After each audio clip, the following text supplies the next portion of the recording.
Your mind, it's time to redefine. You're the spiritual quest, leaving the rest behind. Ungovernable, breaking through the status quo.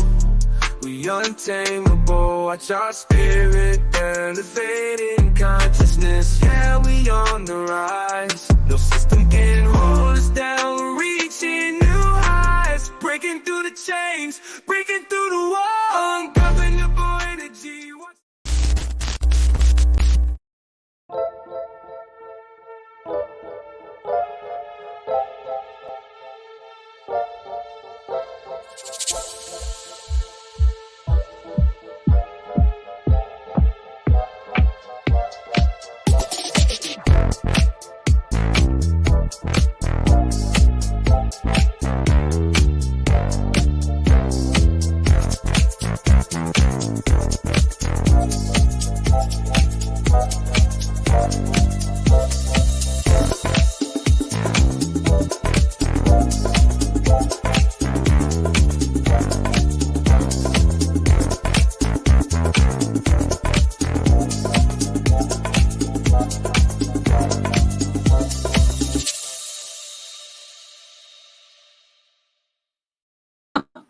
Well, hello there.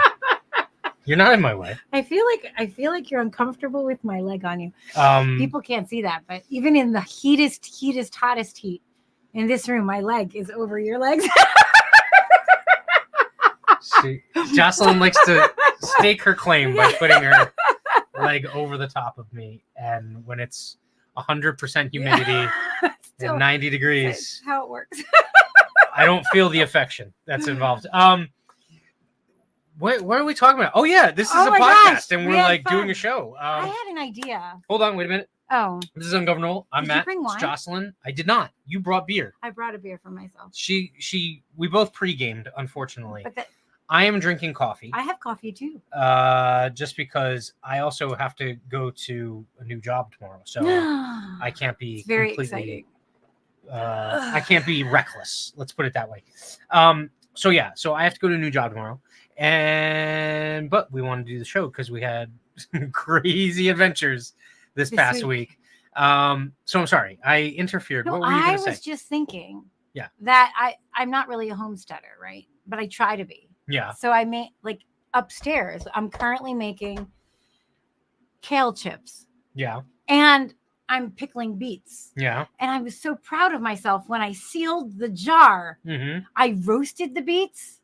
I pickled the beets. Did you use the vacuum sealer? No, I just closed it. Oh, you could vacuum seal those. And I was so proud of myself. And I was thinking to myself, how many of us, I could be so down on myself because there's so many ways I don't homestead. Like I need my creamer from the Whole Foods.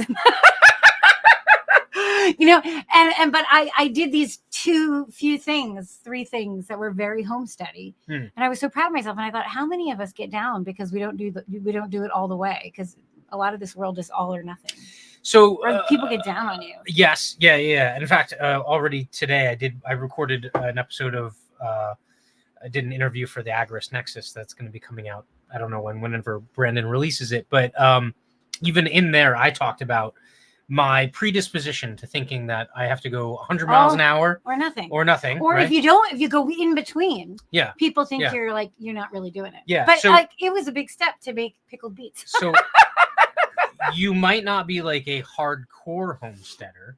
I'm learning slowly. But if you make your own pickles at home or you home brew or all of those things are homesteading activities. So it's I made kale chips. And it's a big deal because normally the beets go bad when we get them from the CSA or the kale goes bad if I don't use it.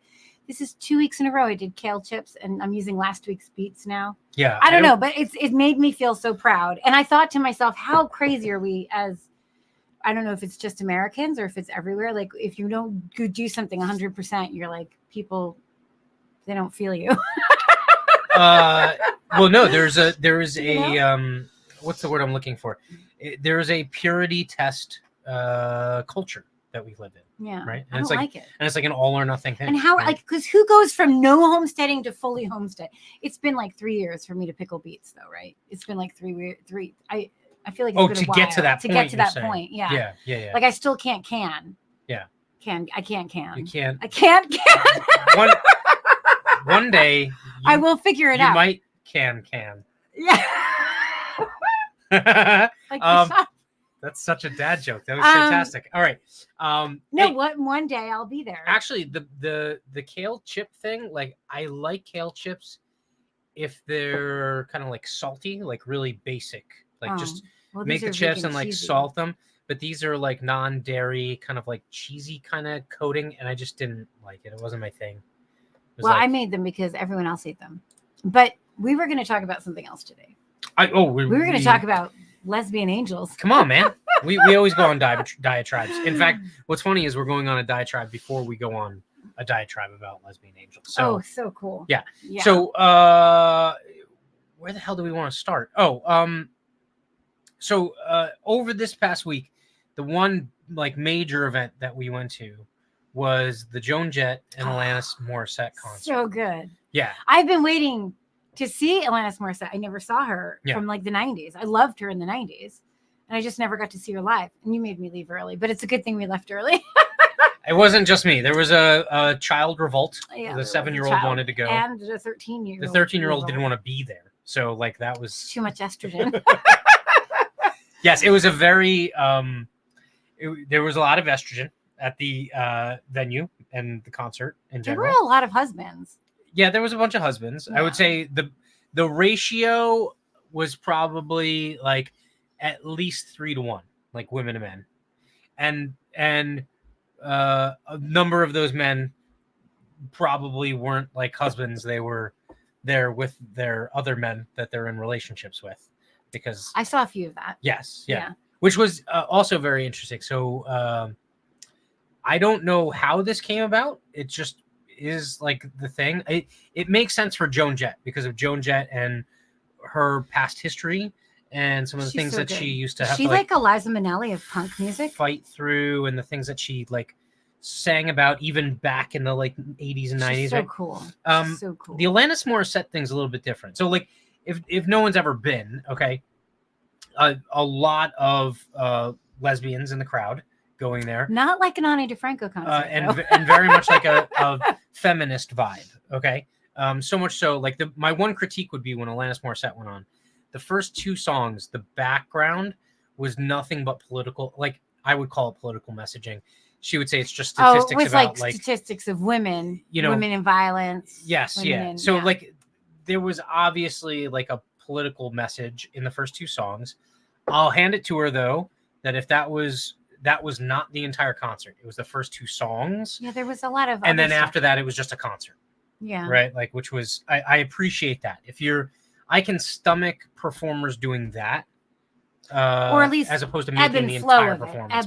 Ebb and flow, going in and out of it. Or, yes. You know, that's well, no, I don't even want ebb and flow. Like if you're gonna make your statement, like make it at the beginning, make it at the end, that's fine. But just kind of, you know, like I mean, I feel like there were a few songs in there. Me personally, I'm not there for a political statement. Yeah. I think maybe a lot of people were there for a political statement, maybe, but I just like to find out she had 3 kids. I didn't know she had 3 kids. But what I don't understand is, unless I just don't know part of the backstory, I don't get how the gay community has gotten behind Alanis Morissette so much. I don't know if you can say the gay community has gotten behind. I mean, there were a bunch of women, but I don't. It's not like going. No, I don't think it was overwhelmingly gay, lesbian. There was a lot of same-sex couples there. Really? I don't think you noticed it. Because it wasn't like my because I don't social see color. I've heard that about you. Okay. No, I don't understand the thing with Alanis specifically and the gay community. I get it with Joan Jett because Joan Jett was like at the forefront of that shit during the 80s and 90s and lived it, right? Alanis Morissette, I don't get it. I understand it. And what's funny is you made the comment about Alanis Morissette looked and reminded you a little bit of like Ani DeFranco. No. Did I? Yeah. Or sounded like her a little bit, you're saying? I don't know what it was. Maybe it was her movements or She does remind me a little bit of Ani DeFranco. But with Ani DeFranco was in same-sex relationships. Oh, and she for a good portion of the beginning of her career, right? So, whereas I don't think, I mean, I could be wrong. I don't think Alanis Morissette ever had that backstory. I mean, I could be wrong. But she has, no, I mean, I don't know where that came from. Unless it's just empowered music for women. I mean, in the end, it just women felt heard and definitely and talked to, and she was really is popular, and she has also a spiritual piece, like one of her albums were very spiritual. And yeah, it was really good. Now I would say that on the like feminist time frame, like feminism in the like 70s, 80s, 90s versus feminism of today, like feminism 2.0, I would say Alanis is a little bit closer to the original. Well, you'd have to define those, because I don't think there's a one feminism and a feminism two. I think feminism in the 90s was different than feminism in the 60s. There is how do I want to put this? There is a what is it when you kind of like feel like you could be harmed, right? Like there's a it's not humility, it's vulnerability. Yes, there's a vulnerability to her feminism. Oh, because Alanis Morissette. Yeah, because she sings a lot about her. Yeah, she's very vulnerable. Life experiences within her music, and when she sings about them, she talks about the times that she like put trust in someone and it was destroyed or not upheld, or when she felt like there was unrequited love, or when she felt like she didn't fit in and like the odds were against her, right? I feel like that's more feminism 1.0. I think feminism 2.0 has evolved into this more kind of boss bitch kind of world, where it's like the I don't need men kind of thing if you're straight. It's the ultra manifestation of kind of like the woke LGBTQIA plus culture kind of situation. And so I think she's more akin. I mean, I don't think anyone's ever been critical of her. I'm pretty sure no one's ever called Alanis a TERF or anything like that. But I think she's more akin to like the 1.0 version than she is the 2. Well, I mean, she was she's 50 now. Yeah. And she was writing all of this in the 90s. Yeah. I mean, that time was when it was an interesting time. Mm-hmm. I love the 90s. Yeah. I wish I could go back there. I would say that was more of kind of like the beginning of the pendulum swing in that direction. I mean, me personally, take it for what it's worth. I think the pendulum has swung a little too far. But well, your ideas of feminism are, when you talk about feminism, I don't experience what you say you experience with the whole like women, going out and just trying to have sex with as many men as they can just to. I haven't seen that culture. Well, no, there's not use them and lose them. There's not very many women older than, I would say, probably mid-30s that have that mindset, because they're still feminism 1.0. Yeah, feminism 1.0 is like, I'm strong and you could potentially hurt me either physically or emotionally, and so I'm going to protect myself. And by the way, when I do make myself vulnerable by like putting trust in you, if you wrong me for that, like I'm gonna slash your tires. Like that's feminism 1.0. Totally Alanis Morissette. Okay, yeah. Feminism 100%. Feminism 2.0 is now this I haven't witnessed, because you've talked about it. Feminism 2.0 is mostly for women that are probably early 30s and younger, and maybe even younger than that. Could also be like just late 20s to early 20s. It's this idea of what masquerades as sexual liberation, which I think is actually very psychologically harming. It is this idea of just trying to inhabit the stereotypical behavior of men during feminism 1.0, right? So like during feminism 1.0, it was men could carouse about and sow their wild oats, and they could do all these things and have no ramifications, and they don't have to worry about illegitimate pregnancies because they can just pack up and leave and all this other stuff, right? So it's almost like the feminism 2.0 has become what used to be, by the way, really negative male behavior during the 90s. That's what feminism 2.0 is. So it's interesting too, because it comes at the same time where I think there is a push and a movement for men to start to feel into their roots of that masculine, but also to find the vulnerability and where that balance is. I feel like that's a movement that's going on now. Yeah. Like, and I think women are calling for it and men are calling for it. Not everybody, but this idea that like men have it's like it's that masculine energy that men can bring, that's innate in them, that does want to go out and provide and do these kind of, and does want to be, protect, and so there's this movement at the same time that it's like anti-opposite feminism 2.0 from what you're saying, but like there's this whole other movement going on, and I think it's a very healthy movement, actually. It's everything in certain doses can be healthy. Yeah. Too much is a bad thing. So, like, for instance, I think as much as I think the pendulum has swung too far as far as this new form of feminism, I think the new form of what is considered masculinity has missed its mark and swung too far. So this idea of kind of like, getting in touch with your feelings and kind of getting in touch with your feminine side and stuff like that. Well, no, that movement is more about like standing in your masculine, though, like the balance between the vulnerable. No. It's that's what I see. No, it swung past that. I think in certain circles, that's the healthy manifestation of it. I think in more mainstream, like news and media centric kind of areas, it's swung far past that to the the dad with the breastfeeding chest appliance and the stay-at-home dad and like glorifying that. It's the sitcom representation of the male, the matriarch in the family, whoever that might be, being a complete dumbass and being railroaded by his wife. Like, I feel like that's been going on in sitcoms for a really long time. Well, no, it's that's been going on in the sitcoms. It used to be funny because it used to be not commonplace. Now it's literally every single male character is like an idiot. Like they're either an idiot or they're like a quote unquote toxic male. Like there's very few kind of like level-headed male characters.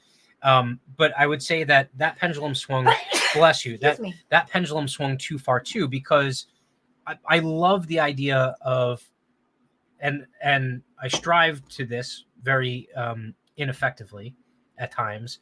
I love the idea of a man being, or a masculine person, call it that, who's inhabiting their masculine energy, being capable of all of those things that are necessary when, quote unquote, toxic male masculinity is actually a good thing, right? Survival situations, that protective, unless you're barbarian, unless you're right? a lesbian angel. Well, hold on, don't get too far forward. That's okay. But what I'm saying is, I think that the perfect balance is struck by a man who is capable of doing harm, but knows control and how not to use it until it's absolutely necessary. And I think there's a lot of people that are over indexing one way or the other. So you have the Andrew Tate followers that are over indexing towards hypermasculinity, basically treating women just like commodities and not like people, basically training women from a young age. I mean, it's basically grooming to be a certain way. Even some of these people that are kind of like consider themselves traditional maximalists or whatever, this whole subservient wife kind of picture, dude, fuck that. Like, that's ridiculous. That's too far. And then there's the other end of it, which is the, breastfeeding chest appliance and the female who is the matriarch, who is the main breadwinner, and then the male who just kind of like rolls over and plays dead and like accepts that they have like a sugar mama and, preens themselves and takes care of the kids and things like that, which, by the way, is not a bad thing, but it is when that's assumed to be like the way most men should be. That's completely wrong. So interesting, because we come from totally different. I'm a woman and you're a man. And I just read this thing. Yeah. And I was just watching this thing, and it was this beautiful video on, I think it was Instagram. And it was like a bunch of women talking about how they were tomboys in the 90s. Mm-hmm.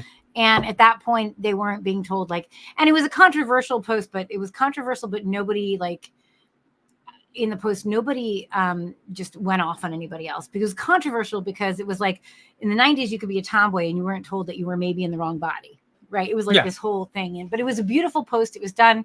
And there were so many responses to it. And it made me think of the 90s. And I'm bringing this up because where we're at now, there's so many boxes and so many definitions and so many ways to, and you're either in one or the other, right? You're 2 feet in one box. Yeah.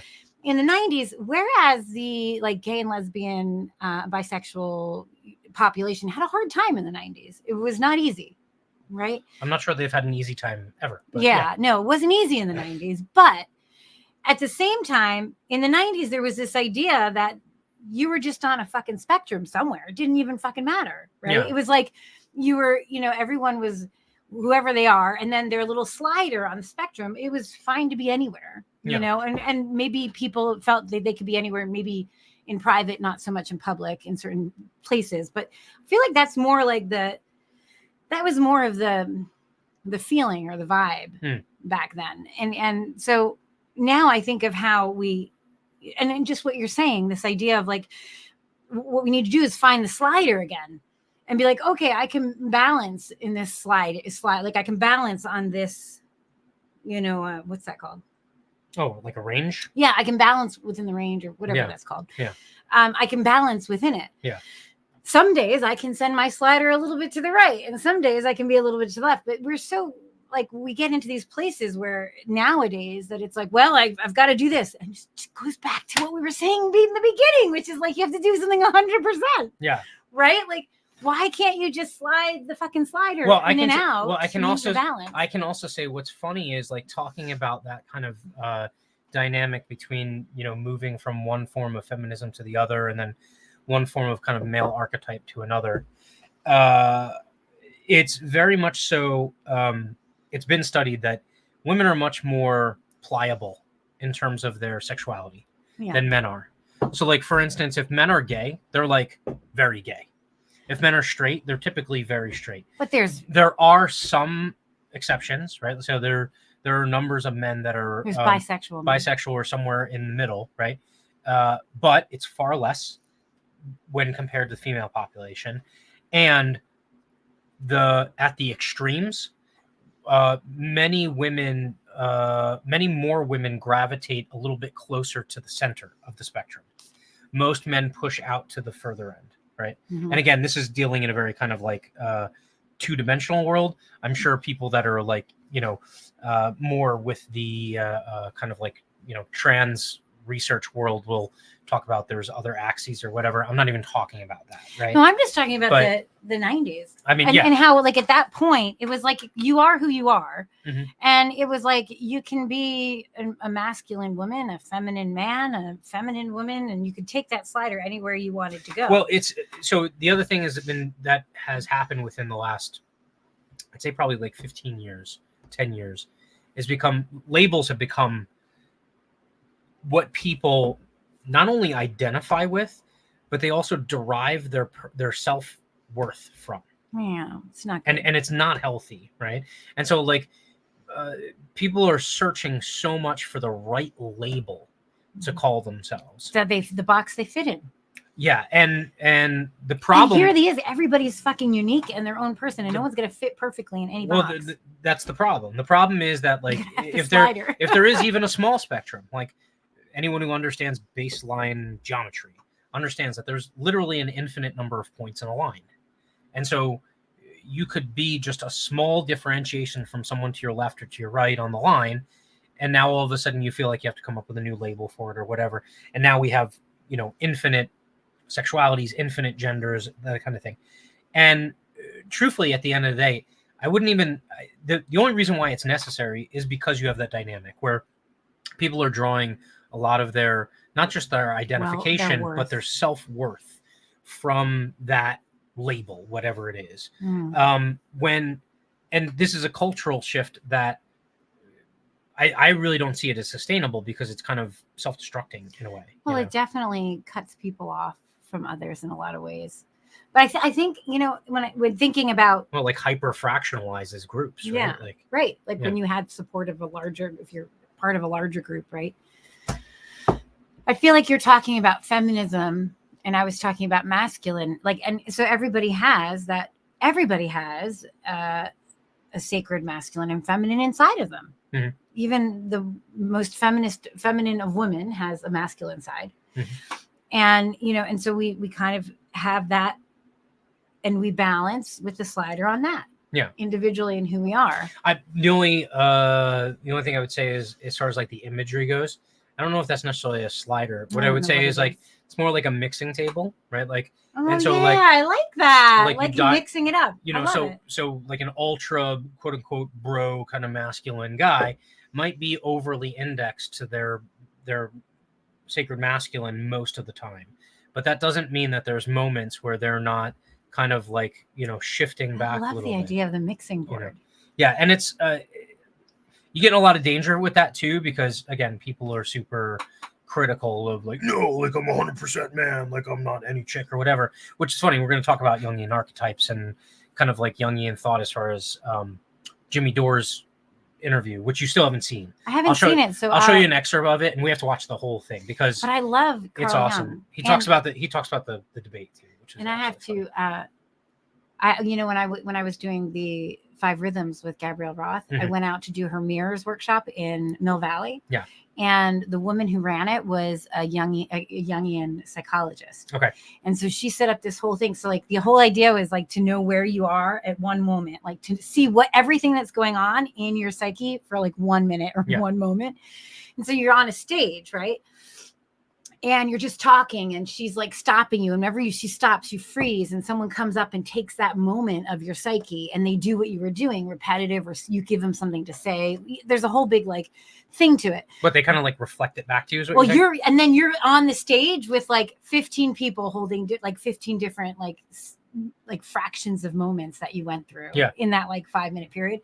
And then my favorite part about the Jungian part of it too was there was this own your own shit corner. It was like the side of the room and it was called own your own shit. Yeah. So that was the best because when you were in class, because you'd be doing this and some weird shit would come up. She'd stop you at weird moments. You might have been saying something weird like like, I don't know, I'm fat or whatever it is. Or, you might be saying like, I hate this or whatever. You never knew where they were going to stop you. And then someone on the stage is like every 2 seconds, I'm fat, and so by the time there's 15 people on the stage, you're hearing your own psyche. Yeah. It's fucking amazing. Yeah. But because of that, you have to have the own your own shit because there are like 200 people in the workshop. So anytime someone would get like bothered by something you said, they had to go to the own your own shit and they had to repetitively say what was going on in their mind. So there you go. You have this whole thing on the stage going on and it's your psyche. Yeah. And then you have a choir of random people going, shut the fuck up. Yeah. Shut the fuck up. And it was like the best ever. And it's this whole beautiful cacophony of what happens in a human being. It was amazing. That sounds like chaos it was awesome, at one point. Awesome. But I would imagine kind of like, to take the nerdy standpoint, like I'd imagine like a fractal, like there's probably some order that comes out of that where there's like a blending or something like that. We totally got off there. But no. I mean, anything. Feminism. But no, we were talking about kind of like feminine. We were talking to the makeup of the crowd when we went to the concert. Oh yeah, there were a lot of lesbians. Right. That kind of thing. A lot of women. I would have to say. I love being around a lot of women. I would have to say it was a pretty positive energy. It was good. Yeah. I think a lot of people had fun. They were up and dancing. I think the show was absolutely fantastic. When Joan Jett was on, some of the older women were like, hell yeah! They were like, and of course, our littlest who went to see Joan, like she wanted to see Joan Jett.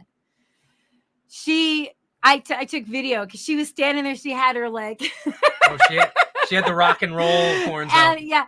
And I had to take video of her feet because her feet were just moving with music. Like, and she was watching the drummer and she's like, I know what they're doing, mommy. This is what he's doing. And and Joan Jett played 2 of her songs, Cherry Bomb and I Hate Myself for Loving You. Yeah. Oh my God. It was like epic for our list. Wait, I think we looked up this before. She's 60 something, 64, 65. Joan Jett still has it.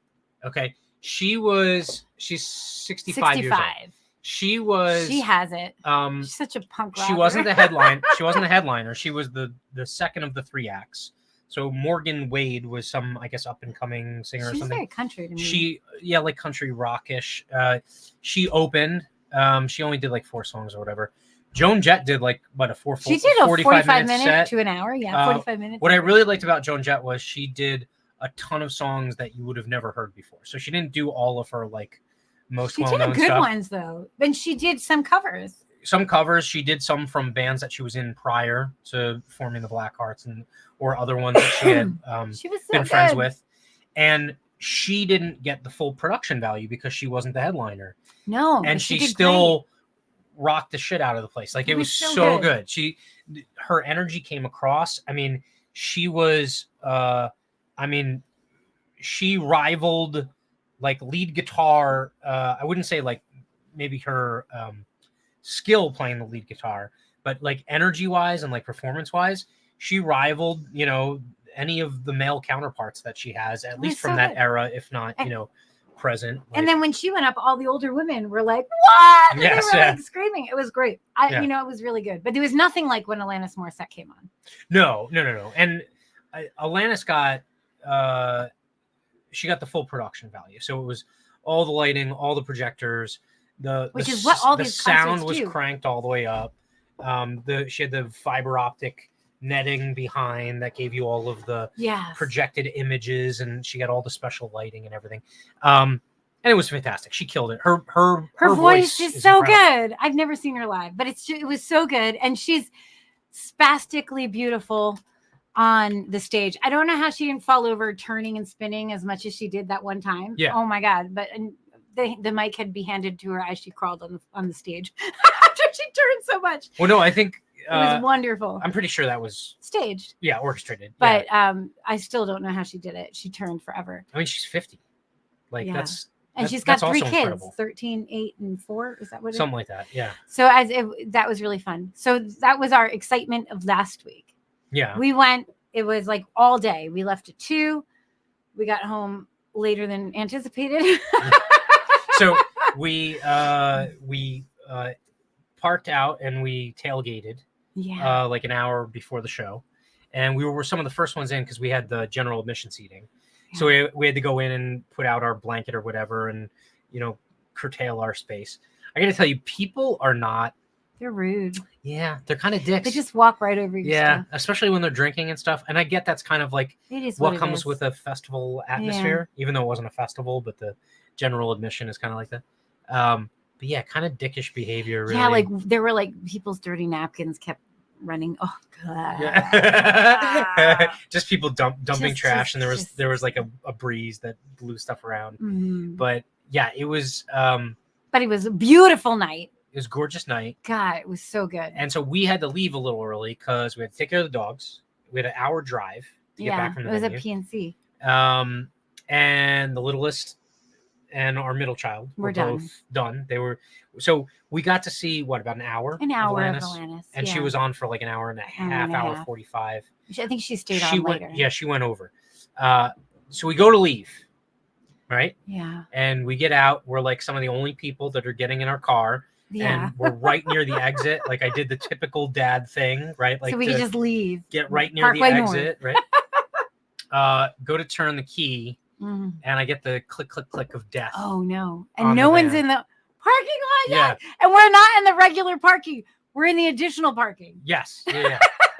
the like super out there parking. Yeah. In that moment, I had like that oh fuck feeling in my head, like shit, we're stranded. That wouldn't have been a good night, right? No, if it wasn't. Well, if we had, it would have been. It just would have been. It is what it is. We had to figure it out, right? Like, I can say from my personal background, in that moment, in my past, my recent past, I probably would have ruined the memory the whole day of the evening for everyone. You might have broken something. I don't know if I would have broken. Well, I mean, who knows? I was freaked out because in that moment, and a lot of people have had that kind of moment. Yeah. You're just cycling through all of the awful potential outcomes, right? The dogs need to go out. They haven't eaten. You know, I fed them in the morning. I had to feed them when I get back. They're going to mess around there's going to be a mess in the house I got to clean up. What happens if I can't get someone to give us a jump?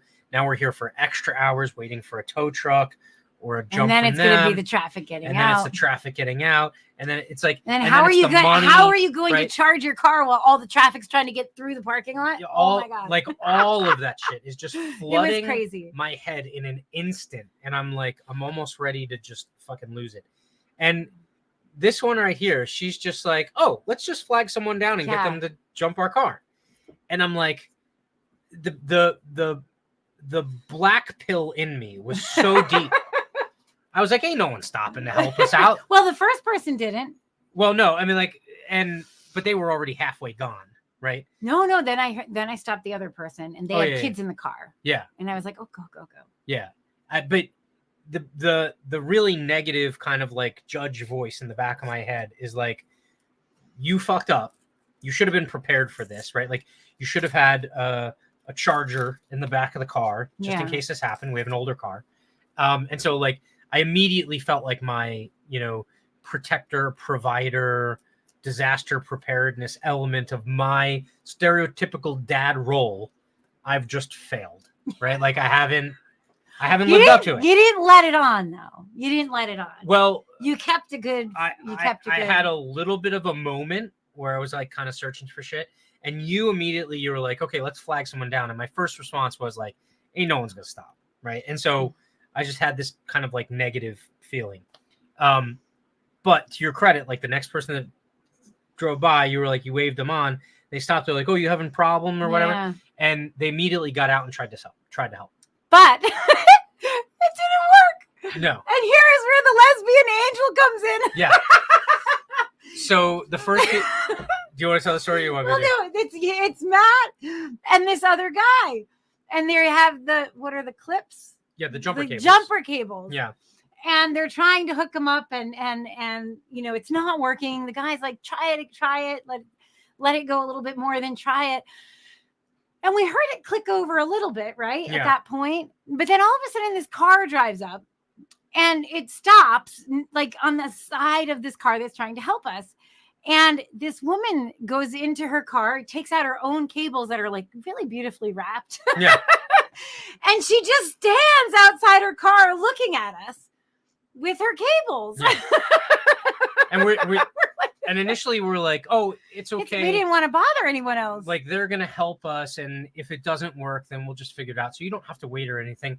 And she was like, oh no, I'm good. She's like, I'll hang out. And she was like, don't worry, it'll get fixed one way or another. And I'm probably projecting this on her, but I'm pretty reasonably certain I'm not too far off on this one. This woman saw two men trying to fix this problem with not having very much luck. And part of the reason was that the connection wasn't very easy to make on our side of the battery because there was a manifold or like a piece of heavy plastic that goes over the top of one of the connection points on the battery. And so the connection just wasn't working. Both me and the other gentleman were giving it the old, college try, but she's over there winking at me. I've got like meaty hands. I can't get it in there or anything, right? To get a really good connection. So she's just chilling. She's just hanging out watching, and she didn't leave. Yeah. We didn't ask her to stay, and we felt bad I felt bad she was staying because I was like, I don't want another person to be late. In fact, she was parked on that side, and she had to go to the whole other side where most of the traffic was going to be. Yeah. And so eventually the guy who was helping you was like, it's not working. We got to go. Yeah, yeah. And then she's like, is it my turn? Yeah. And she came up with her, whatever they're called, jumper cables. Yes, yeah. And then it didn't work right away. But she insisted. Well, so the first thing that really helped out was her hands were smaller and she was able to get in and get the connection onto the battery the correct way. So the moment that happened, like there was actually some progress made, right? Like something was different, right? And so it wasn't just trying the same thing over and over and not getting anywhere, right? And then on top of that, she was like, let's just give it a couple of minutes because the battery was completely dead. And she basically knew that, it was going to take some time. And I think this is also part of my personal makeup that I have to work on. I don't like to feel like I'm inconveniencing other people. Same thing. And so I quite often don't ask for help. Yeah. And I also don't ask for people's full help that they could give me. Like, I'm willing to accept very little in return and be very grateful. She, on the other hand, was very willing to give as much as she could to try and help in that situation. She had like a 3-year-old kid who was being babysat at home. Yeah. She was just really wonderful. Yes. And she didn't leave, and she was just like, she was with us. She came out of nowhere. I'm telling you, the woman was an angel. Someone was like, some angel up there was like, you need to help these people. And she also had an extremely positive, demeanor, like really high energy, type A, enthusiastic, right? Smiles the whole time. And meanwhile, you know, I'm still in my monkey brain, you know, going through and browbeating myself, and I'm like, shit, I'm gonna have to cut my man card, because like that's not allowed anymore. And so she even said, I was like, you know, in the middle of it, I was like, you know, thank you so much. Like, I can't thank you enough for this. And she was like, well, you know, either you needed a lesbian or a mechanic. And she was like, I'm definitely not a mechanic. She was awesome. And I was like, I actually, in that moment, I kind of like broke from my negative character. And I was like, well, never say never, right? Like, so we had like a moment. So she laughed, and she stayed there for probably like 15, 20 minutes. And then like I got her number because I'm like, I'm going to do your human design chart. Yeah. And I'm in the middle of doing it for her now. But she was like, can you please text me when you're home? Like, stop. What stranger does that? Yeah, like, who does that? You know? Yeah. It was the full embodiment of someone who, like, at least in that very moment, I don't know what the rest of her life is like, but in that moment, she had life nailed. Right? Like, she knew what was needed. She knew what energy she needed to bring to the table to help other people out. When the car finally turned over, it was like, we all hugged her. I jumped up and gave her a huge high five. I was like, you're fucking awesome. Right? Because she went above and beyond. And even, in fact, like, she kind of, she was also a lot more rational about the situation. I was like, look, I don't want to hold you for too long. She's like, look, how about you go ahead and like start your call to try and initiate the roadside service? And she's like, worst case scenario, you just have to cancel it. I was like, that's a good idea. I'm going to go do that. And we were waiting, it gave me something to do for 5 minutes while we were waiting for the battery. So we didn't keep trying it. Well, not just keep trying and it. It's a good thing it started, because the roadside never answered. Oh yeah, I got put on hold. Yeah. But it was really, that was amazing. And, you know, and as we were driving home, we were talking about how wonderful the day was. Like, we were still able to like talk about the wonder. And when we left, it wasn't even a dead parking lot yet, right? We were still in front of most of the people. No, it actually also kind of helped us that the show went on longer than it was planned for, because it kept a lot of the crowds away so that we didn't feel rushed or like we were creating traffic or anything. It was so good. And then to this day, I'm like, even every day, I'm like, that was so good the other day. Like, it was Piper's first concert. Veronica, I could see she was like watching both Alanis Morissette and Joan Jett playing guitar and singing, and like seeing how they do it. Like, because she needs more of that, right? Because in her new band, she's all guitar and lead vocals almost every time. Right? Yeah. I do feel bad, because as much as you wanted to stay to the end, I actually think she really liked it. Our eldest probably wanted to stay to the very end, but I'm going to take her to a good concert. Yeah. I wanted to take her. She wanted to watch Uninvited, and we didn't get to see it. I don't even know if they played it, though. Yeah, I don't know. I wanted to take her to Cage the Elephant, but it's the day of her performance. Yeah. So it was wonderful. And this woman, and I have a new friend. Like, we're texting, and I'm trying to do her. We're going to be doing her human design reading. You should tell her I can send her a cutting board. We should send her a cutting board. Yeah.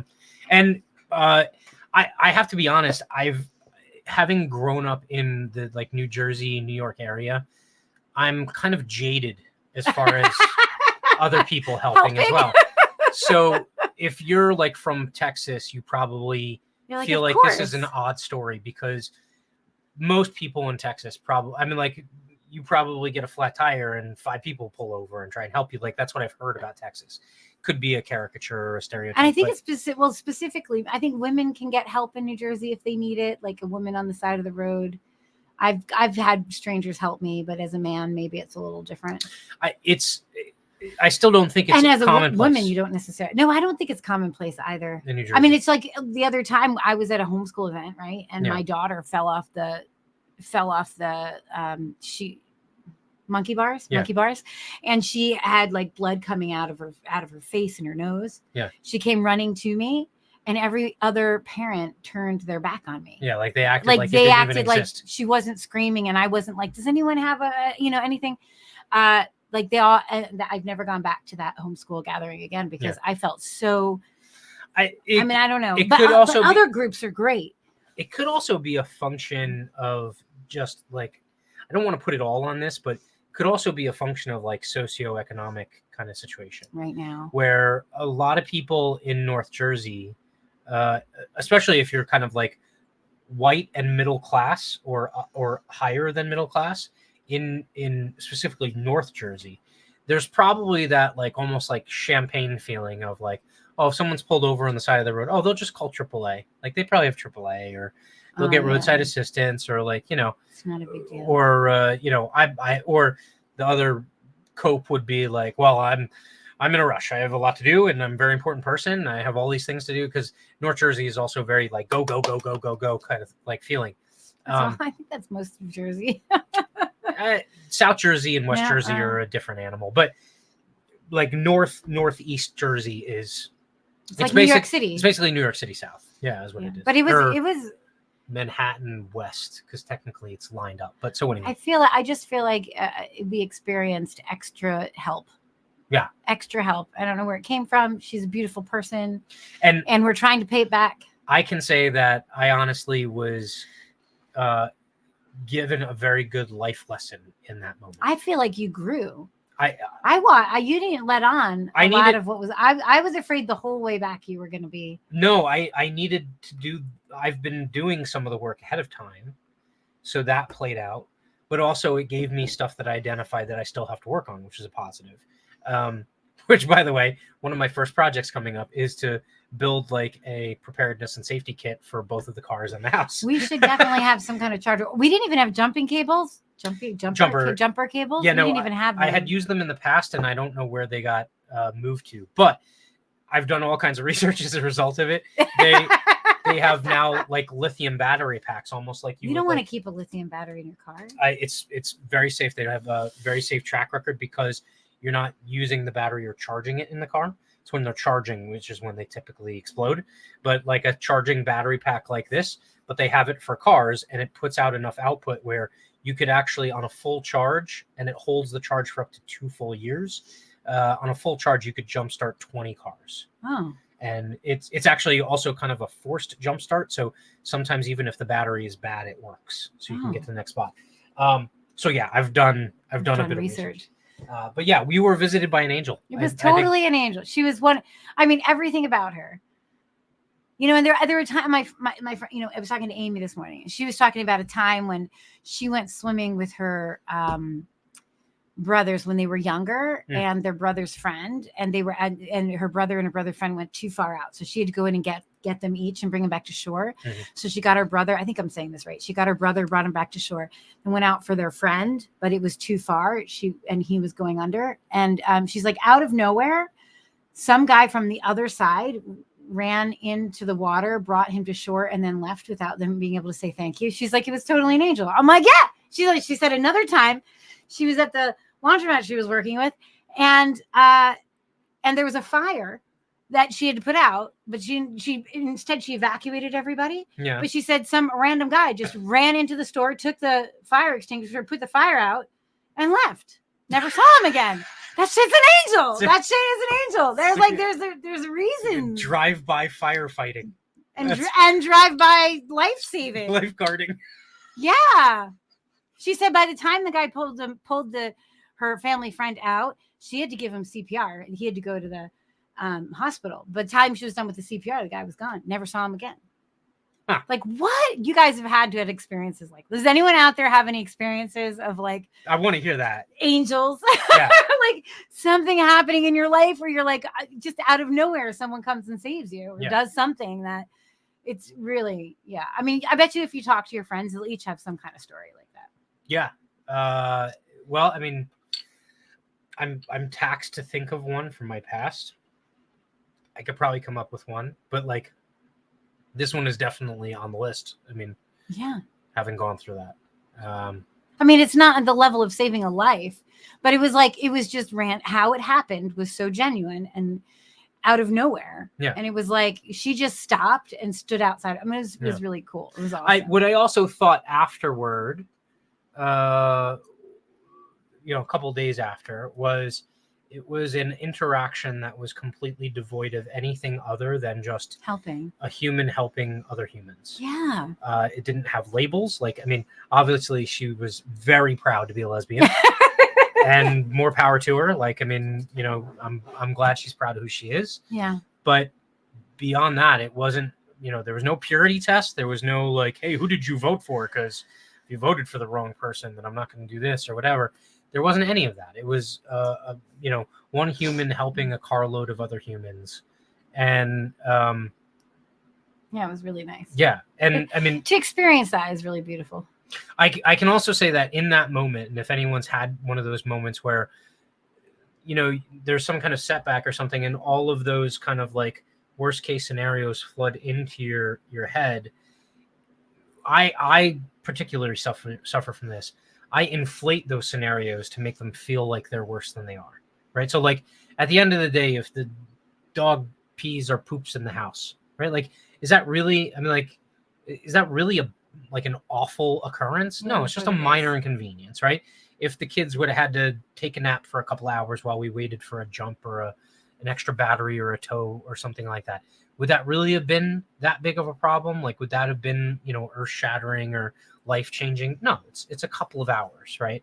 But the lesson for me was when I did go through all of those scenarios, like, they're not the worst. They're far from the worst, right? Like, there's all kinds of things that could be much, much, much worse than that. And I had the pleasure of not being able or not having to deal with any of those things, right? And just having to deal with blessed an inconvenience. Yeah. I mean, shit, I could be, fucking bomb could hit us because we're in a war zone, right? Like, I mean, that's a really bad fucking thing to have to deal with. A dead battery is nothing in the grand scheme of things. It's very true. All right. Anything else you want to say? No, I loved it. I loved last Wednesday. Wednesday, I loved it. Yeah. It was so good. I'm so glad we did it. Okay. Let's talk. This is not going to be like an in-depth thing because I don't think you and I are any kind of authority on. I know some Jungian psychology stuff, but not specifically the dream. What I do want to talk specifically about is a good portion of Joe Rogan on his podcast recently did an interview with Jimmy Dore. Anyone who's unfamiliar with Jimmy Dore, Jimmy's kind of like a Democrat who woke up from a lot of what was happening on the I don't even want to call it the left end of the spectrum because it's not left. It's what was happening, what many of the kind of like corporate Democrats evolved into. And like many Democrats, he broke ranks and started to actually look for some truth and some what he would say, more logical consistency than just kind of these like identity kind of things and stuff. So Jimmy's had an interesting life arc. He's an older guy now. He had a life before he got into comedy, I think. I've seen some of his show, and it makes a lot of sense. The ones I've seen, at least I've seen some of his COVID shows. Yeah, some of it's entertainment.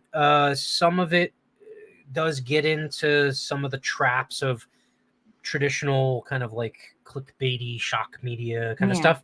But a lot of it is, at the very least, somewhat researched, somewhat thought out. And really, it's his goal to be partly entertaining and then also partly informative, which I think he hits the nail on the head. But so he has an interesting life arc. And so in this interview, he talks about Jungian, I guess, dream construction. Well, yeah, like the Jungian destruction. Well, deconstruction. in Jungian dream interpretation, every part of your dream is an aspect of you. Yeah. Even if I dream of you, Mhm. it's still an aspect of me. That's the part that's hard to wrap my head around. Yeah, it's a piece of yourself that you're choosing to use the image of someone else to almost kind of rationalize, I guess, or it's interesting because I think to see the piece of you expressed. Because a lot of times it's pieces of you that you don't express usually. Yeah. That you've either kind of like hidden away or you've separated yourself from. Yeah, but then sometimes when you dream, it makes so much sense in context with the person that you dream of. So then that's when it gets hard to like differentiate. So there's Jungian interpretation, and that's how I think he really. All right, I mean, there's so much more to it. Check this out. It's a long interview. The whole interview is almost 3 hours. Watch the whole thing. But so this is about 48 and a half minutes into the interview. And I'm just going to roll it. Well, we're not going to watch the whole thing, obviously, because I don't want to. How long are we going to watch it? Steal it for it, but probably a couple minutes here. You were saying before I interrupted you that you think that it was a higher calling, that like quitting pot. So I started, and when COVID happened, I started getting into Carl Jung and my unconscious and analyzing my dreams, and then I realized that that there is what Carl Jung calls God is a transpersonal self. And that he's the one who kind of figured out we have a collective unconscious, that we're all, so there only is one conscious. I mean, you've done DMT and all shit, so you get all that, but he was able to give himself like a mushroom trip when he was conscious without taking mushrooms, right? And he would call it active imagination.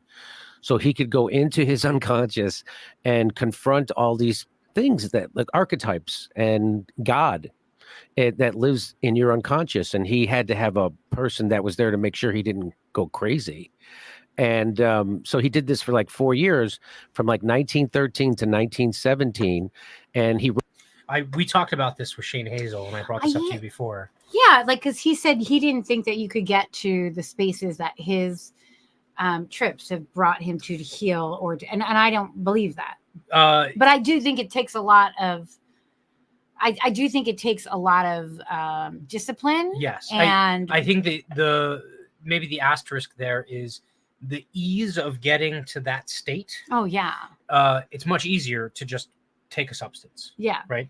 Because there's you have to be able. It's almost like TM meditation, right? They say you're not even in transcendental meditation. You have to do it twice a day for 20 to 25 minutes. Yeah. For 3 months before they even accept you, like really into doing it, right? Before they say you're even understanding it at all, really. Yeah. So and that's like 3 months, twice a day, 20 minutes. That's a lot just to begin with, right? Yeah. And that's just that you have an understanding. Yeah, that's just to get the habit down. I mean, this is some of the stuff is pretty intense. So and I think Rogan talks about a breathing practice that also goes in line with. Wrote it down in a thing called the Red Book, which he would not allow to be published for 50 years after he died. Whoa. Because he knew if people read it, it would discredit his work in psychology, because it sounds crazy, all the shit. It's like he had mushroom trips and he would write it down, right? But it was real. And so what he did, during those 4 years, he then spent the rest of his life trying to explain to people what he had learned in those 4 years in ways that they could understand it. And so that's what the rest of his life was about. And they asked him, do you believe in God? He says, I don't believe in God. I know. And I was like, man, that's badass when you can say shit like that. And so anyway, I started to get into this. And so he figured out that we have a collective unconscious, because he would see these symbols in his dreams. And he knew that they were like meaningful, but he didn't know what they meant. And then he started to study alchemy, which alchemy isn't what you think it is. Alchemy was about turning a psychological lead into psychological gold. And they were onto a lot of shit. And they had to keep it secret because of the church, I guess. And so they had to speak in code, kind of. And so he started to read alchemy, and he started to see these symbols that were in his dreams that they had written about, and they had already figured out what it meant. And so this is like, we talked about this the other day. This is something where I think a lot of people have felt like feelings of like deja vu, or feelings like they've been in a particular situation, or they've seen something or experienced something before while they're experiencing it. And a lot of what Jimmy is talking about and will continue to talk about is kind of like that dynamic of how can that be? How can you, I mean, maybe you could make the argument that you're manifesting it. So if your, subconscious or your sleep state brain is kind of like coming up with these things, is your physical body then kind of like almost seeking these things out because your brain made it something that was going to come into your life? That's obviously not the direction that Jimmy and Carl Jung would go in.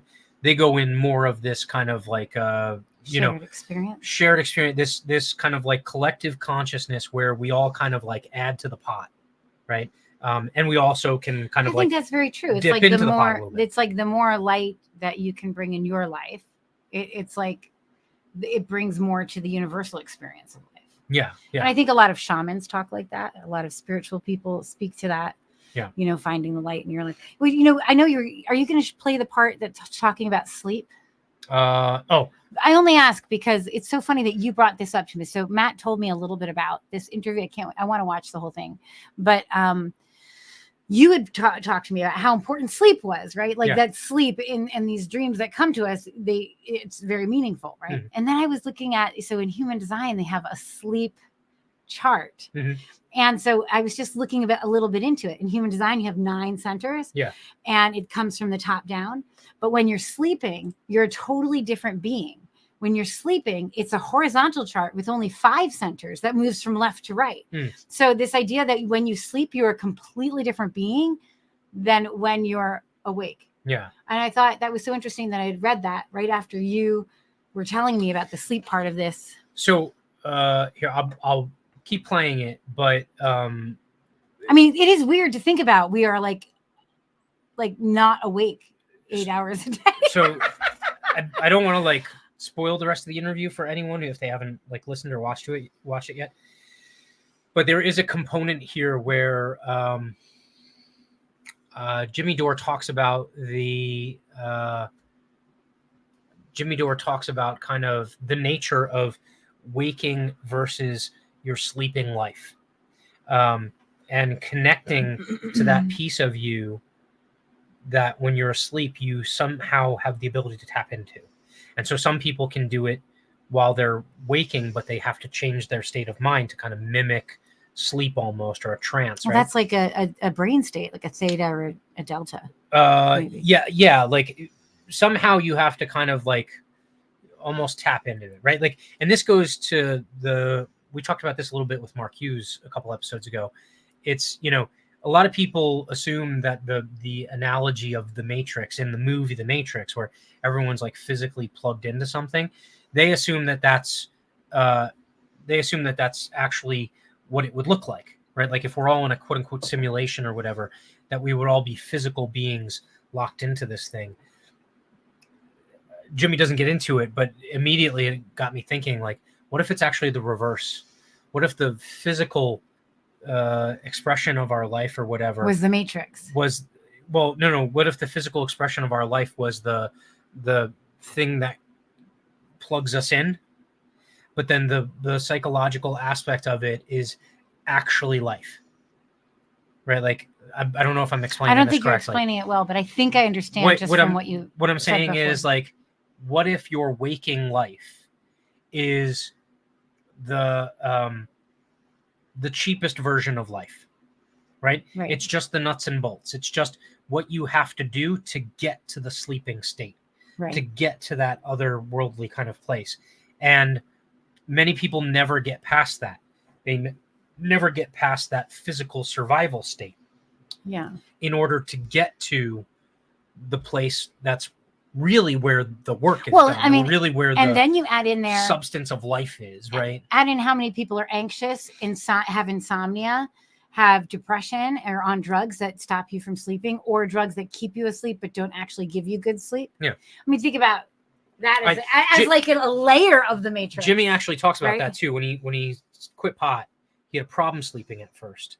And originally he was on one drug that didn't give him sleep. Like he slept, but he didn't get good sleep. And so he'd always be tired. Because you can't induce it with medication. It's never going to work in the same way. I forget what he talks about. He talks about there was a drug that was related to Rufalin, but it wasn't Rufalin. So like roofies, the date rape drug, it got lumped in because it's in the same family, and so they all got made illegal because of the use of Rufalin as a date rape drug.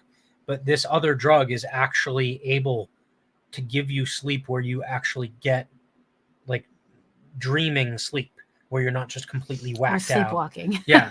So anyway, that's like later in the episode. But here. And he was like, well, how the fuck could I have a dream about something I didn't know I never read this book before. I don't know and that's how he started to figure that. Not to mention the fact that the Matrix could also have a positive definition, right? Like, so the Matrix-like connection of like fungus, like mushrooms, the lichen that's underneath the ground. Yeah. Or roots of tree systems that communicate by passing minerals and hydration and stuff like that back and forth. There can be Is that a connotation. matrix or is that something else? I mean, you could call it a matrix. I mean, you could also call it a collective consciousness. Yeah, almost, I think that that's out. more. And so that shit has happened to me. I'll see symbols in my dreams. I want a Jungian dream. This happened. So I was. This is going to sound crazy. So I'm in the jungle, in a clearing, and this creature comes over to me. It looks like a big ape. His body's like a big gorilla, but his head is like half of a lion, half human. And I'm like, what the fuck? And he puts his hand out, and I'm like, oh, he's gonna crush me. So I put my hand in his hand, and he took my hand gently, and he walked me into the jungle. And I was like, what the? So I tell this to I have an analyst Jungian analyst who helps me decipher what my dreams mean. And he said, that's an archetypal god. This should be what we work toward. Because what a life if you can actually get and analyze your dreams and use them. Yeah. Right? Because I have dreams and I remember them almost every night. Yeah. That was them telling you it's time for you to go into the jungle of your unconscious, but you'll be safe if you long. And I was like, oh, so then like a month later, I'm reading this book, and there's that fucking thing, the ape with the lion. I'm like, I'm like, what? That's the thing I saw in my dream. Like, how did that show up in my dream before I ever saw it before or knew? So I'm having the exact same. Is there a drawing of this in Jung's book, or is it just description in Jung's book? It's called a Mithraic god. That's what I come to know. I was like, that's the fucking thing that was in my dream. So there's also another thing called the old man. So Carl Jung talks about this a lot. Like he would meet the old man in his dream, which was like a transpersonal self of God. Yeah, like That's that. It? Wow. Yeah. So let me stop that share. I think this is the exact image that they're looking at. If I can make it work here. What the heck is it? Is it the Google search? Google one? search. There you go. Yeah. Here you go, right here on the right. Like this is kind of similar to what he was talking about. This kind of like hybrid between, say, like a great ape / human and a lion head, that kind of thing. This Mithraic deity, I guess, is what he's talking about. So, again, that's the thing where he's basically seeing something before it presents itself to him in his waking life. It's again, this could just be him like trying to see these things, right? But I feel like a lot of people have had dreams where things have happened in their dreams, or even like lucid dreaming style too. Yeah. When lucid dreams, I think often bring that. But yeah, like Jung was all about archetypes and symbology and those kinds of interpretations. So that's an like, archetypal character. Yeah. And I'm like, how the fuck did that? And you had no idea, and that thing showed up in never your seen dream. it. Yeah. How that thing Wow. showed So up that's in your depicted all throughout history, it looks like. I had no idea. So How bizarre. I had this big decision to make in my life. And it was so what Carl Jung says is that your unconscious, your transpersonal self, will create a scenario for you where there's no way out. There's no matter which way you go, you lose. So I was in one of those. And I had a dream, and I'm standing in line at a Starbucks at an airport, and this guy taps me, and I see a shortcut. So whenever there's a shortcut, I'm gonna because it's a long line, And so I figured out I can go over here and I can sneak and get in and get my coffee first, you know? And so I'm like doing that. And all of a sudden this taps, and it's the old man with the gray hair that Carl Jung had talked about. I didn't know it at the time. And I just thought this old man, he didn't say anything to me. It's like he just grabs my hand and he points to the end of the long line. And I go, fuck you, old man. Get away from me. What the fuck do you know? And Whoa. Well, now I eventually did take the long line in my not in the dream, but in my life. And as soon as I did, so Carl Jung has another saying. He says, the biggest problems in your life can never be solved. They can only be outgrown. And so I outgrew that. I was like, oh, so that's like a super interesting comment. Can't be solved but outgrown. Yeah. I like that. I mean, just speaking in generalities with stuff I've been through within the last few years, I can say that the problems aren't gone. I've just found different ways to either view them or you mature through it, deal with them, or identify them differently. and avoid the negative aspects of them. Or they don't have the same hold on you anymore. Yeah, it's just like we were talking about with the lesbian angel. Well, yeah, it's like that didn't have the same hold on you. Well, yeah, the problem was still there, right? It was like my like there will never be a time in my life because of my past that when I feel like I've screwed up and I didn't do enough work ahead of time, and I'm in that moment where I feel like that lack of work has or preparedness or whatever has led to that moment where I feel like I fucked up. There will always be that flood of emotions, that flood of visions, that flood of stuff. So I can't get rid of that problem, if you want to call it a problem. What I can do is I can learn more productive ways to acknowledge it and deal with it and move on, right? And so we've talked about this with grief, right? Nothing brings the person back. I just did a big writing into grief on Insight Timer this morning, and it's when I go on Insight Timer, many people comment with me about their grief when I talk about grief there. Yeah. And one of the things and everyone commented after something I said, which is like, I titled it Writing Through Grief. And I said, I'm going to change that from now on. I'm going to change it to Writing Into Grief, because grief isn't something you go through and then it's in the rear view mirror. Yeah. Right. It's something that it's always there. You just change, you change, you transform. And that relationship with grief takes on something new. Yeah. Right. Like, and so many people this morning commented, got a lot of people at that one, and they were all commenting about how, they shifted, and in them shifting, the relationship to grief shifted. Not that it went away. Yeah.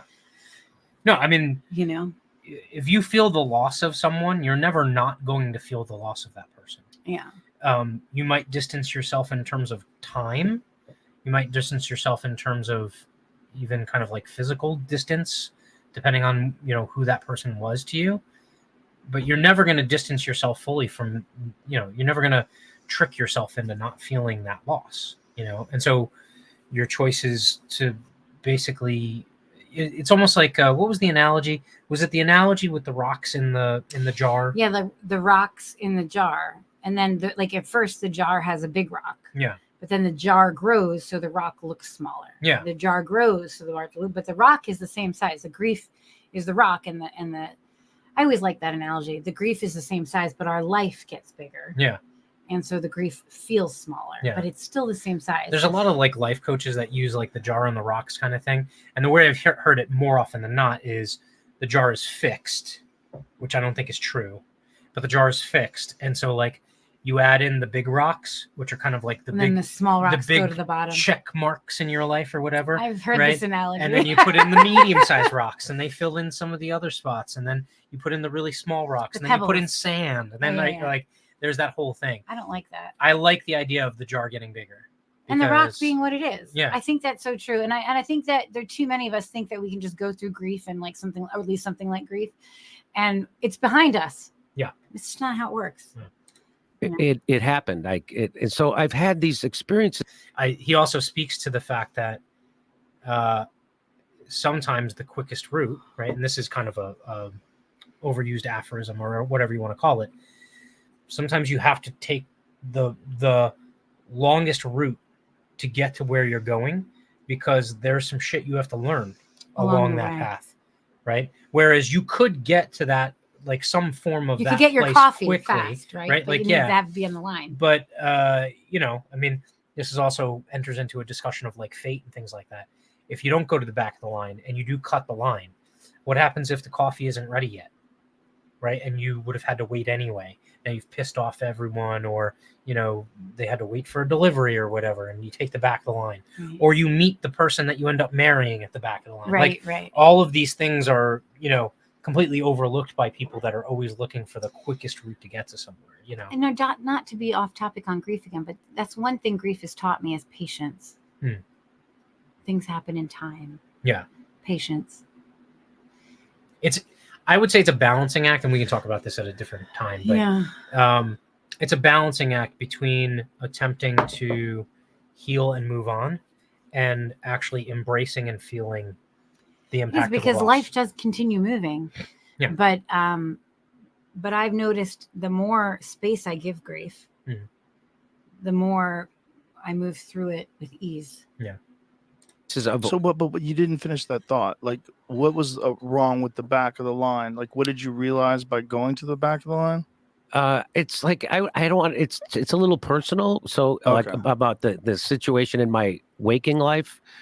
But I just knew that what I had to do then, right? Once I realized that the old man that was my transpersonal self telling me you got to do this, and so I had an awakening. I outgrew this problem because it was like my Jungian analyst refers to it as, you're on a crucifix right now, and the only thing you can do is hold, maintain, don't make a decision, don't do one thing or the other, just hold, and then something will appear.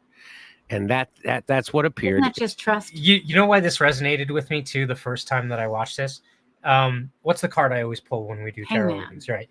The Hanged Man represents like making a decision, right? And like jumping into it, right? Like either it's like releasing yourself from it, or like, but now surrender. Combine that with my human design and the idea that I'm not supposed to just stop something that I've plateaued at without something else presenting itself, right? Like a different iteration of the same thing or something completely new.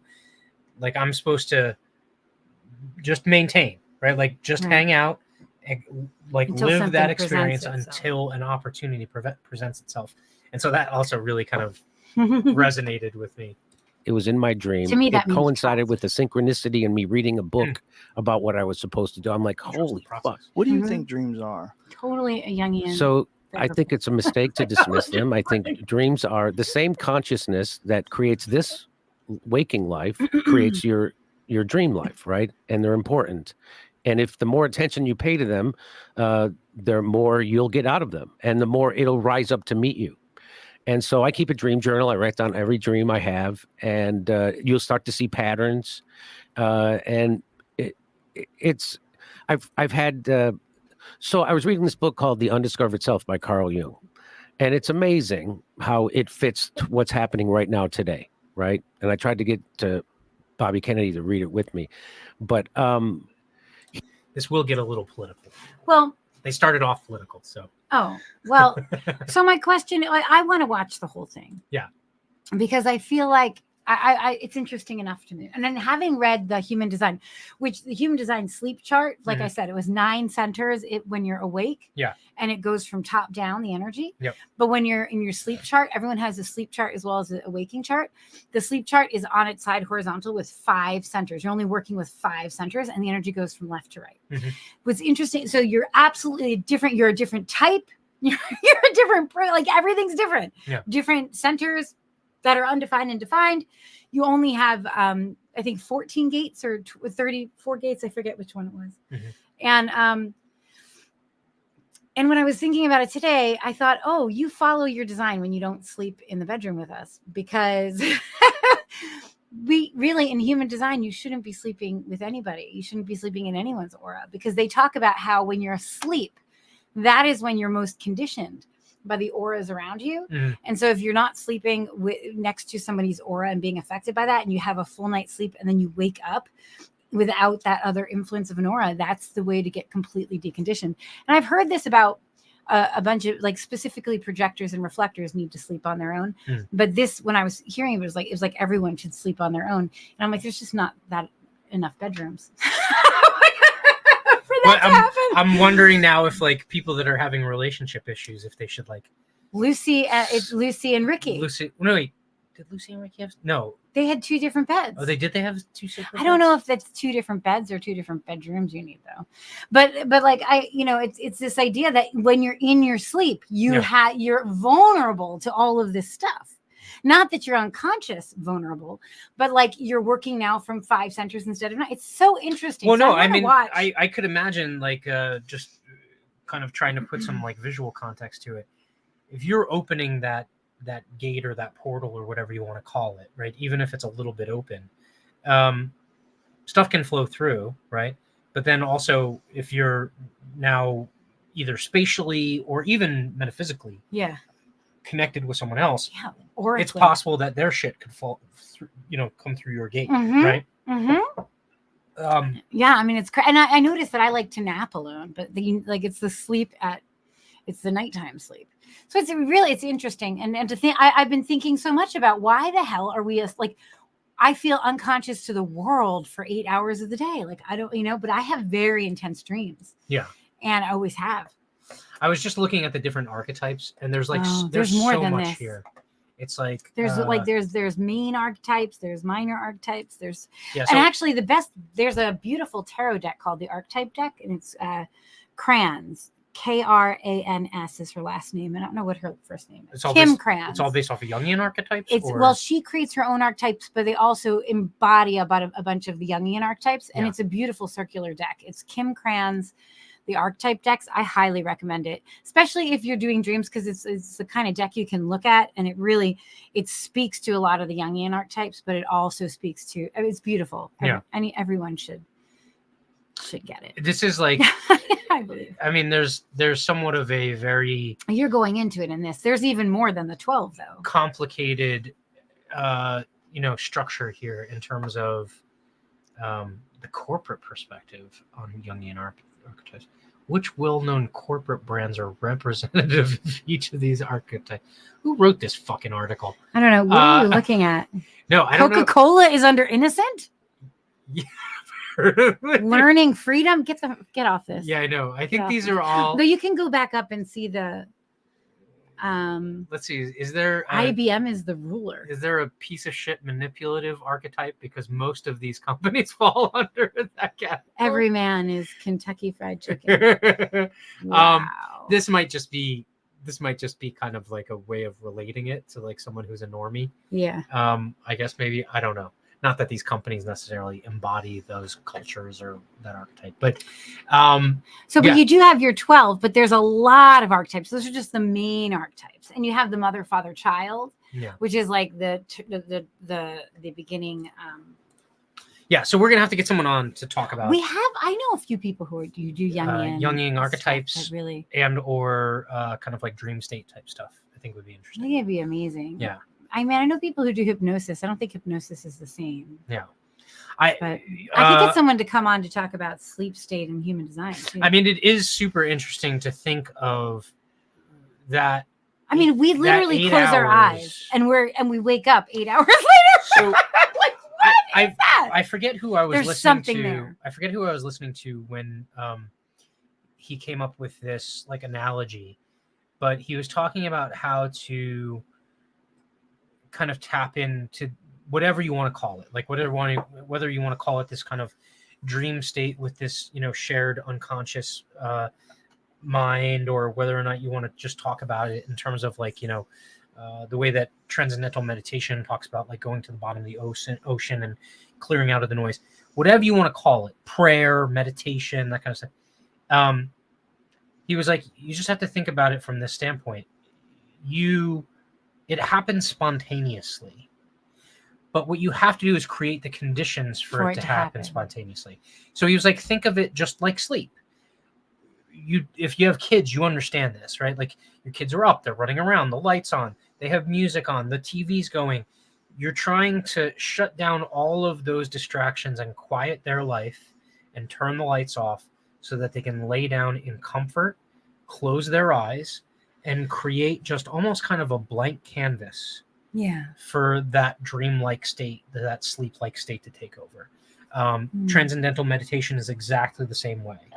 You're using some other techniques, but you're essentially trying to get all of the noise out. To just allow that state to happen. To just allow it to come in, right?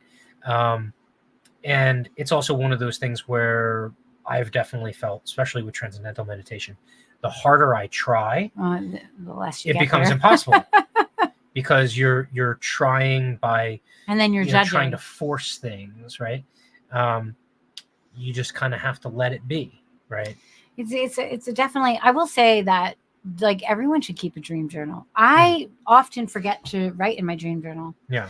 And by the time I get to my dream journal, after I've gone up and gone to the bathroom, after I wake up, because that's the first thing I have to do, I've forgotten my dream. Yeah, most of it's gone. And sometimes I think though, if you just start writing just what you have, it will come back. But at that point, I'm like, why am I writing it? Because I've only have 2 little symbols that I remember, or 2 little things. When I wake up, it's such an intense world. Yeah.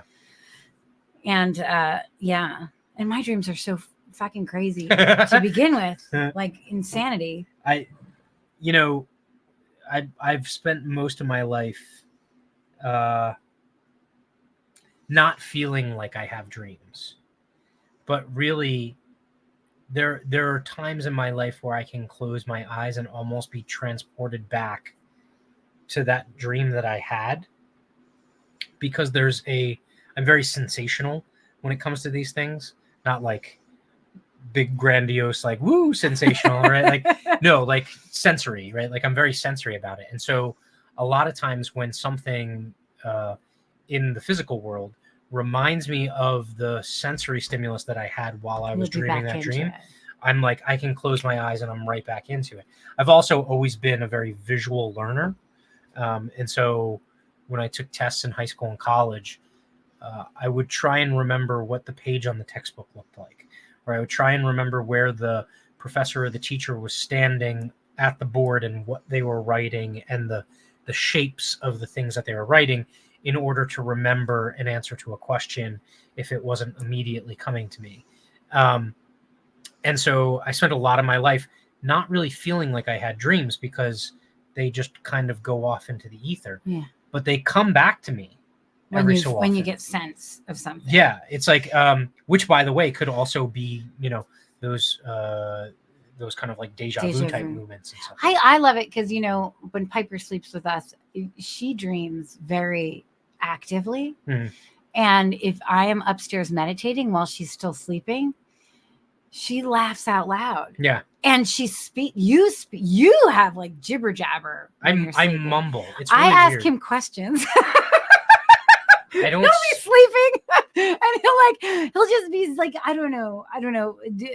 Like you speak actual words. Yeah, you just but you do it more when you're stressed. When I'm stressed, I start to teach, right? What's really funny is one night I come in after she's already gone to sleep, and she's maybe been asleep for like 30-45 minutes.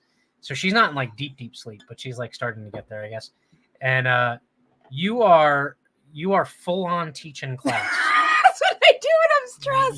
You're like and now we're gonna go into this writing exercise, and are you guys feeling okay? And how was your week? And like, and I can hear teacher voice because that's what it was.